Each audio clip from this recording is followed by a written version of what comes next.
She was on her way to the airport, boarding pass in hand. Destination, Hong Kong. Weeks earlier, federal agents had started asking questions about her company, a wellness app that was, on paper, worth over $1 billion. What they found on her laptop wasn't a pitch deck. It was a search history. 2 words typed again and again. Non-extradition countries. Her name is Ruthia He. Prosecutors say she flooded the country with over 37 million pills of Adderall, turning addiction into a monthly subscription plan. This is how it happened. The craziest part? Ruthia He didn't even have a medical background. She came from Facebook. She was a product designer. She knew exactly how to make an app impossible to put down. And in 2019, she took that same blueprint and applied it to amphetamines. It worked because of timing. In 2020, as the pandemic emptied waiting rooms, the DEA relaxed the rules, allowing doctors to prescribe controlled substances like Adderall over a video call without ever meeting a patient in person. Dunn didn't break that rule. It was built entirely inside it. By the time federal agents caught up with her, her company had generated over $100 million and convinced Silicon Valley it was worth building toward $1 billion. How many warnings does a company have to ignore before profit stops being an accident? Stay with this one. The ending is worse than you think. The pitch was simple, and it was good. Millions of Americans, she argued, had ADHD and didn't know it. Undiagnosed, underserved, embarrassed to ask for help. Her company, Dunn, would fix that. No waiting rooms, no stigma.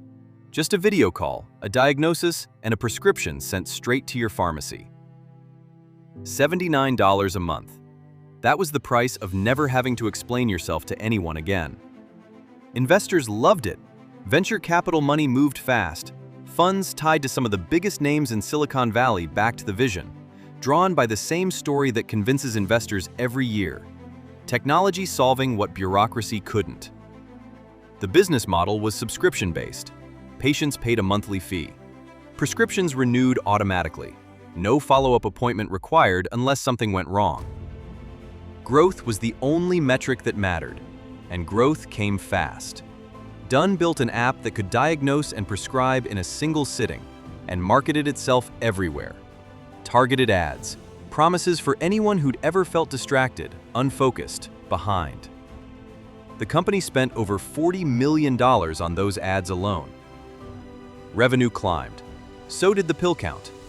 Dunn was moving toward $1 billion valuation, the number that turns a company into an empire. But a subscription model needs subscribers who keep subscribing. And a company built to grow a diagnosis has an incentive no hospital is supposed to have: the incentive to never let a patient say no. Here's how prosecutors say Dunn kept the growth going. Initial appointments were capped at less than half the length of a standard psychiatric evaluation. Clinicians who raised concerns were pushed out. It wasn't only clinicians. In 2021, the company's own head of operations, a man named T.J. Williams, raised the alarm, flagging fraudulent patient behavior and falsified documentation. 3 months later, he was gone too. Clinicians who signed prescriptions quickly were rewarded. Some paid up to $60,000 a month. One prescriber, according to trial evidence, could sign a refill in 30 seconds. He never reviewed the patient's file. He didn't need to. The platform auto-generated the request. All he had to do was click. By the end, prosecutors say, that one clinician alone had signed off on 394,324 pills for 6,500 people he had never evaluated. That prescriber, Dunn's own clinical president, allegedly described the pills to colleagues as candy, something he handed out, in his words, like Santa Claus. When one provider raised legal concerns, he told her to prescribe anyway and not worry about going to jail. The auto refill system didn't check for red flags.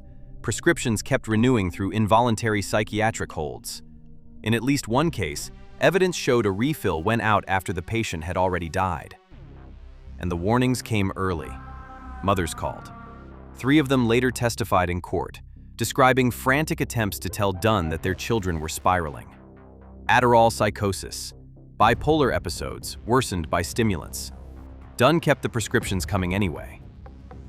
One of them, a woman named Kimberly Atwood, testified about her brother Michael, misdiagnosed, prescribed, and dead after a relapse the medication helped trigger. "I have a mistrust of doctors now," she told the court. By 2022, the pattern was hard to miss from the outside too. CVS and Walmart started blocking Dunn's prescriptions outright. 2 years later, Google and TikTok banned the company's ads altogether. So, prosecutors allege, she created a second company, a shell entity called Mindful Mental Wellness, built for one purpose: to route around the pharmacies that had said no. Meanwhile, to keep subscribers paying through insurance, Dunn allegedly submitted false claims, standard protocol it never followed, drug screens it never ran. Medicare, Medicaid, and private insurers paid out more than $12 million on those claims. She'd already started building her way out. As early as 2021, Ruthia He relocated part of the operation to China, expanding into Beijing, Shanghai, and Hangzhou, and handing recruitment, advertising, and clinical policy to a team on the other side of the world. Investigators would later say it wasn't a backup plan, it was the exit. By now, federal investigators were circling, and she knew it. In February 2023, agents intercepted her at the airport, booked on a flight to Hong Kong. They took her passport. They told her, "Leave, and you will be arrested." 4 months later, she secretly obtained a Chinese travel document anyway, one she never disclosed to the court. She set up a shell company, Make Believe Asia, and wired money overseas. When the grand jury subpoena landed, she told her staff to move to encrypted apps. She turned on disappearing messages. She deleted files herself and told others to do the same. And on her own laptop, the one that would end up in a federal courtroom as evidence, 2 words: non-extradition countries. It didn't work. In June 2024, Ruthia He and David Brody were arrested and formally charged. The case went to trial. And in November 2025, the jury didn't just find them guilty, they dismantled the entire defense. No claim of good intentions, no excuse about moving fast in an unregulated industry. The jury convicted Ruthia He on the drug charges, the healthcare fraud charges, and obstruction of justice. Brody was convicted alongside her on the drug and fraud counts. According to trial evidence, when employees started panicking about going to jail, she'd promised to buy an expensive luxury car for whoever got arrested first. In the end, she was the one in handcuffs. On July 7, 2026, 6 days before this video, Judge Charles Breyer sentenced Ruthia He. 6 years in federal prison, a $1 million fine. David Brody, 2 years and a fine of his own. Brody told the court, "I was faced with a challenging situational operation, and I chose poorly." DEA officials called it a warning to every digital health boardroom in the country. The agency's administrator put it bluntly: the defendants had used the convenience of telemedicine to flood communities with addictive stimulants, putting entire communities at risk. Federal prosecutors were just as direct. Ruthia He, they said, had hidden behind the cloak of medicine to deceive the public, defraud healthcare programs, and unlawfully deal one of the most addictive drugs in America. What's harder to put a number on is what happened outside the courtroom. 37 million pills. Families who spent years trying to get someone, anyone, at Dunn to listen. Patients who went months without ever speaking to the person renewing their prescription. The technology worked exactly as it was designed to.